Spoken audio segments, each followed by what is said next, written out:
નમસ્કાર, સ્વાગત આપનું. આપ જોઈ રહ્યા છો આપણું ગુજરાત. હું છું આપની સાથે કલ્પના શાહ. વિગતવાર સમાચારમાં સૌથી પહેલા એક મહત્વપૂર્ણ સમાચાર, બ્રેકિંગ ન્યૂઝ છે. પુલવામા હુમલા બાદ પાકિસ્તાન સામે ભારતે વધુ એક મોટો નિર્ણય લીધો છે. પાકિસ્તાન તરફ જતું પાણી રોકવામાં આવશે ભારત દ્વારા. રાવી નદીનું પાણી પાકિસ્તાનને નહીં મળે, નીતિન ગડકરીએ ટ્વીટ કર્યું છે. આ મામલે અને માહિતી આપી છે. તો રાવી નદીનું પાણી હવે પાકિસ્તાનને નહીં મળે. જે રીતે આતંકવાદી હુમલો કરવામાં આવ્યો, પુલવામામાં અનેક જવાનો શહીદ થયા, 40થી વધારે જવાનો આ ઘટનામાં શહીદ થયા છે અને ત્યારબાદ ભારતનો આ આક્રોશ, રાવી નદીનું પાણી પાકિસ્તાનને નહીં આપવામાં આવે, પાકિસ્તાન તરફ જતું રાવી નદીનું પાણી રોકશે ભારત. આ નિર્ણય લઈ લીધો છે ભારતે, જેની માહિતી નીતિન પટેલે આપી છે એક ટ્વીટ કરીને. સ્વાભાવિક રીતે પાકિસ્તાનની પાણીની જે જરૂરિયાત છે તે ભારતની કેટલીક નદીઓ દ્વારા પૂરી કરવામાં આવે છે. પાકિસ્તાનને હવે રાવી નદીનું પાણી નહીં મળે, તો રાવી નદીનું પાણી નહીં મળતા પાકિસ્તાનનો જે વિસ્તાર પ્રભાવિત થશે, પાણી આ વિસ્તારોમાં નહીં પહોંચે તો પાકિસ્તાન માટે અનેક મુશ્કેલીઓ ઊભી થશે. તો જે રીતે પાકિસ્તાન ભારતને આતંકથી હંફાવવાનો પ્રયત્ન કરે છે, તો બીજી બાજુ ભારતે વળતા પ્રહારના રૂપમાં પાણી મામલે જંગ શરૂ કરી દીધી છે. પાણી નહીં આપે રાવી નદીનું ભારત પાકિસ્તાનને. પુલવામા એટેક બાદ ભારતના હુંકારથી પાકિસ્તાન ગભરાઈ ગયું છે. પાકિસ્તાનને ભય સતાવી રહ્યો છે કે ભારત ગમે ત્યારે હુમલો કરી શકે છે, જેને પગલે તેમણે સિયાલકોટ બોર્ડર પર ટેન્ક મોકલી દીધી છે. પુલવામા આતંકી હુમલા બાદ ભારત પાકિસ્તાન વચ્ચે સ્થિતિ તણાવપૂર્ણ છે. આ તણાવપૂર્ણ વાતાવરણમાં ભારત તરફથી જો કોઈ પણ પ્રકારની સૈન્ય કાર્યવાહી થાય તો તેને પહોંચી વળવા માટે પાકિસ્તાને તેના સિયાલકોટ શહેર નજીક ટ્રેન મારફતે ટેન્ક્સ મોકલી હોવાનો એક વિડીયો વોઇસ ઓફ પાકિસ્તાનના હવાલાથી પ્રસારિત થયો છે. પાકિસ્તાની મોહમ્મદ સાદે સોશિયલ મીડિયા ટ્વિટર પર એક વિડીયો વાયરલ કર્યો છે. આ વિડીયો પાકિસ્તાનના સિયાલકોટ બોર્ડર પર આર્મીની ટેન્ક પસાર થઈ રહી હોવાનું દર્શાવે છે. આ વિડીયોમાં દાવો કરાઈ રહ્યો છે કે ભારત તરફથી ગમે ત્યારે હુમલો કરવામાં આવી શકે છે, જે માટે આવું કરવામાં આવી રહ્યું છે. અને એક અગત્યના સમાચાર, આ બ્રેકિંગ ન્યૂઝ. લોકસભાની ચૂંટણી પહેલા મોદી સરકારે દેશના 6 કરોડ કર્મચારીઓને આનંદિત કરવાનો પ્રયાસ કર્યો છે. જી હા, પ્રોવિડન્ટ ફંડના વ્યાજ દરમાં સરકારે કર્યો છે 0.10%નો વધારો, એટલે કે નાણાકીય વર્ષ 2018-19 માટે પ્રોવિડન્ટ ફંડ પર વ્યાજ દર 8.65% રહેશે. 2017-18ના નાણાકીય વર્ષ દરમિયાન વ્યાજ દર 8.55% હતો. આ સંબંધમાં રિટાયરમેન્ટ ફંડ બોડી EPFOના સેન્ટ્રલ બોર્ડ ઓફ ટ્રસ્ટીઝની બેઠકમાં નિર્ણય લેવાયો.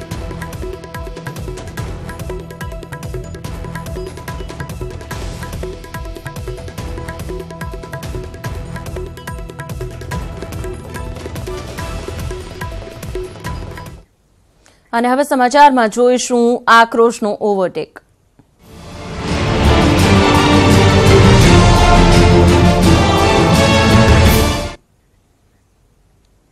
પડતર માંગણીને લઈને ગુજરાત એસટી નિગમના 45,000 જેટલા કર્મચારીઓ હડતાળ પર જતા લાખો મુસાફરોને હાલાકી પડી રહી છે. ત્યારે સરકારે એસટી નિગમના કર્મચારીઓની માંગણીને ગેરકાયદેસર ગણી હડતાળ સમેટી લેવાનું કહેતા કર્મચારીઓમાં સરકારની નીતિને લઈને રોષ વધી ગયો અને કર્મચારીઓએ આ ચીમકી ઉચ્ચારી છે કે જ્યાં સુધી સરકાર માંગણી નહીં સંતોષે, હવે ત્યાં સુધી આંદોલન ચાલુ રહેશે.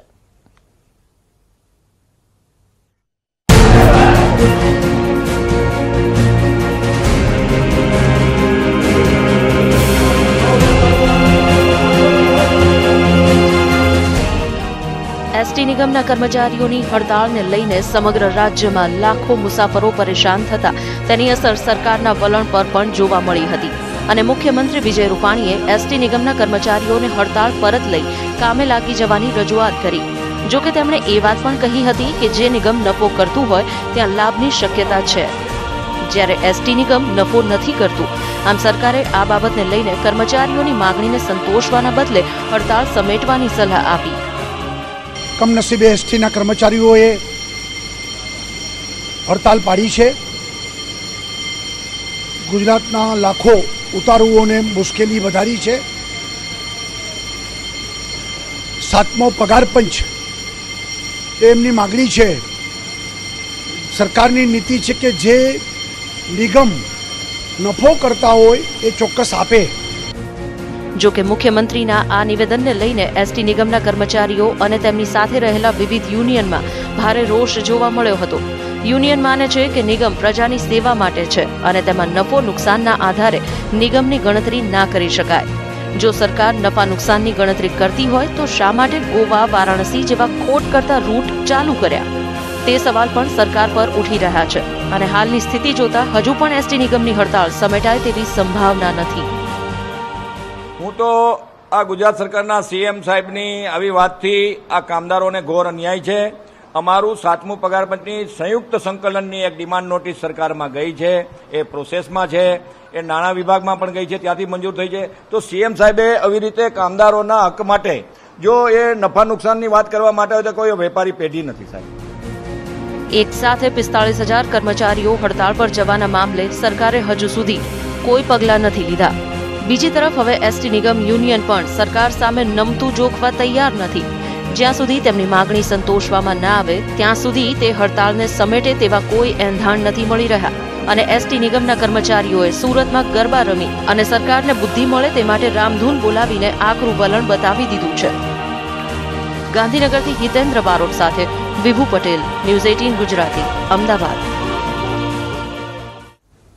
એસટી નિગમના 45,000 કર્મચારીઓ હડતાળ પર જતા લાખો મુસાફરોને મુશ્કેલીઓ પડી રહી છે અને હજારો મુસાફરોને બસ ન મળવાથી ઘરે પરત જવાનો વારો આવ્યો છે. તો હડતાળનો ફાયદો ઉઠાવીને કેટલાક ખાનગી વાહન ચાલકોએ બમણું ભાડું ઉઘરાવીને ઉઘાડી લૂંટ ચલાવી હતી.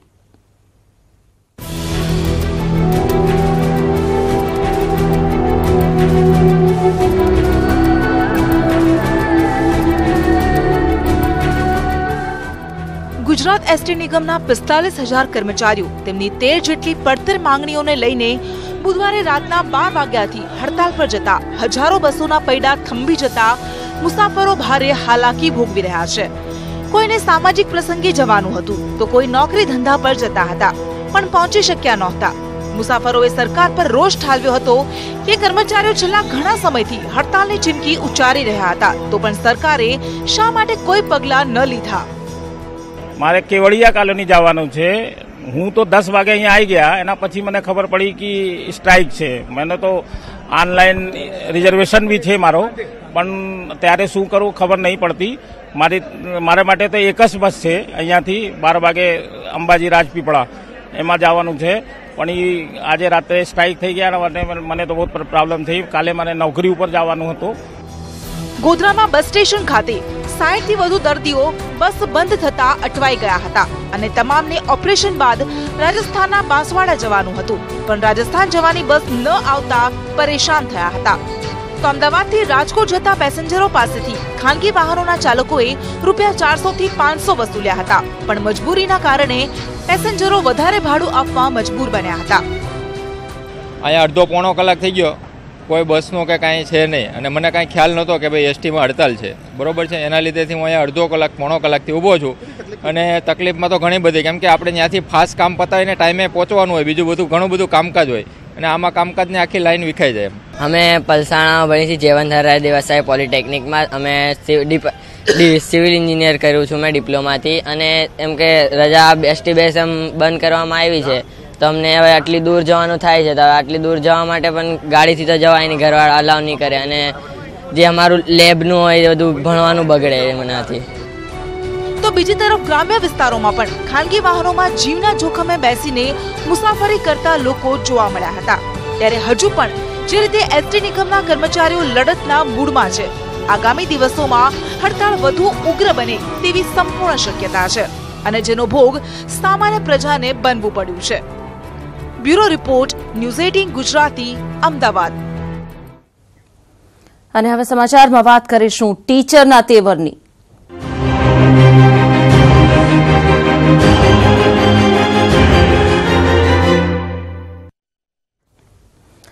એસટી નિગમના કર્મચારીઓ બાદ હવે રાજ્ય પ્રાથમિક શિક્ષક સંઘે સરકાર સામે બંડ પોકાર્યું છે.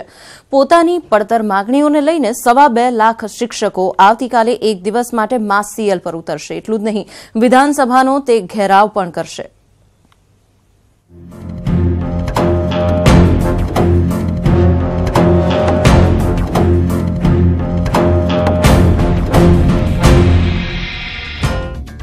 પહેલા એસટી નિગમના કર્મચારીઓએ થંભાવ્યા પૈડા. હવે શિક્ષકો પણ આવ્યા મેદાને. શિક્ષકોએ ઉચ્ચારી હડતાળની ચીમકી. એસટી નિગમના કર્મચારીઓ બાદ હવે રાજ્ય પ્રાથમિક શિક્ષક સંઘે સરકાર સામે બાયો ચડાવી છે. 2.25 લાખ શિક્ષકો પોતાની પડતર માંગોને લઈને એક દિવસ માટે માસ સીએલ પર ઉતરશે. એટલું જ નહીં, આ શિક્ષકો ચાણક્ય ભવનથી વિધાનસભાનો ઘેરાવ પણ કરશે. સરકારને અને માનનીય મુખ્યમંત્રીશ્રીને 2017માં આખા રાજ્યના શિક્ષકોએ જ્યારે રેલી કાઢી ત્યારે પણ માનનીય સીએમ સાહેબે આ સળંગ સર્વિસ આપની ગણવામાં આવશે એવી ખાતરી આપેલી. અત્યારે પણ ગઈકાલે માનનીય મુખ્ય સચિવશ્રી સાથે વાટાઘાટા થયેલ છે અને એમને પણ પોઝિટિવ થયેલ છે. હજી સુધી અમને કોઈ લેખિત ખાતરી નથી આપેલી, જેથી આવતીકાલે રાજ્યના 2.25 લાખ શિક્ષકો માસ સીએલ ઉપર જશે. પ્રાથમિક શિક્ષક સંઘે સરકારને પોતાની માંગોને લઈને અનેકવાર રજૂઆત કરી છે, પરંતુ સરકારે તેમને આશ્વાસન સિવાય કંઈ ન આપ્યું. ત્યારે આ શિક્ષકોની વિવિધ માંગો પર નજર કરીએ તો 1997 થી અત્યાર સુધી થયેલી ભરતીના ફિક્સ પગારદાર વિદ્યા સહાયકો અને બાલગુરુઓને કાયમી કરવામાં આવે. નવી પેન્શન યોજના બંધ કરી જૂની પેન્શન યોજના લાગુ કરવામાં આવે. શિક્ષકોને બિન શૈક્ષણિક કામગીરીમાંથી મુક્તિ આપવામાં આવે. સમાન કામ સમાન વેતનના નિયમનો અમલ થાય. સુપ્રીમમાં ચાલતો કેસ પરત લઈને ફિક્સ પગારની પ્રક્રિયા બંધ કરવામાં આવે. હાલ તો શિક્ષકોએ સરકાર સામે એક દિવસની હડતાળનું બ્રહ્માસ્ત્ર ઉગામ્યું છે, પરંતુ સરકાર આ શિક્ષકોની માંગને સ્વીકારશે કે પછી હડતાળ વધુ ઉગ્ર બનશે તે જોવું રહ્યું. મયુર માકડિયા, ન્યૂઝ 18 ગુજરાતી, ગાંધીનગર.